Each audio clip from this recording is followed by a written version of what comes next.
এই যে ম্যাডাম, নেত্রকোনা যেমন নৈসর্গিক প্রাকৃতিক সৌন্দর্য দিয়ে ঘেরা, ঠিক তেমনি ভাবে আমিও আপনার জীবন সঙ্গিনী হিসেবে হতে চাই সেরা। চন্দ্রডিঙ্গার ঝর্ণা দুটিতে আসলে যেমন মানুষের মনটা শীতল হয়ে যায়, ঠিক তেমনি ভাবে আমিও আমার ভালোবাসায় আপনার মনটাকে শীতল করতে চাই। কমলা বাগান ও আস্তাওয়ারা উঠে মানুষ যেমন প্রাকৃতিক সৌন্দর্য দেখে, ঠিক তেমনি ভাবে আমিও আপনার চোখের দিকে তাকিয়ে আমার ভালোবাসার অনুভূতিগুলোকে দেখতে চাই। হাওরের সৌন্দর্য দেখার জন্য যেমন মানুষ উচিতপুর মিনি কক্সবাজার রোডে নৌকায় করে ছুটে আসে, ঠিক তেমনি ভাবে আমিও 7 সমুদ্র 13 নদী পাড়ি দিয়ে আপনার ভালোবাসার কাছে ছুটে আসতে চাই। আমি আমার ভালোবাসার অনুভূতিগুলোকে রানী রাসমণি স্মৃতিসৌধের মতো আপনার মনে সাজিয়ে রাখতে চাই। বিশ্বাস করেন, আমি কখনো বিদেশিরি চীনামাটির পাহাড়ের পাথরগুলোর মতো রং বদলাবো না। আমি রয়্যাল বাড়ি দুর্গের মতো 100 বছর আপনার জন্য অপেক্ষা করে থাকবো।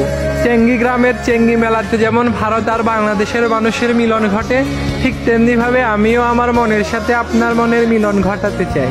আমি হয়তো নেত্রকোনার কৃতি সন্তান বারী সিদ্দিকী স্যারের বাঁশির সুরে আপনাকে মুগ্ধ করতে পারবো না, কিন্তু হুমায়ুন আহমেদ স্যারের সুন্দর লেখনীর মতো সুন্দর করে সাজিয়ে আপনাকে ভালোবাসতে পারবো।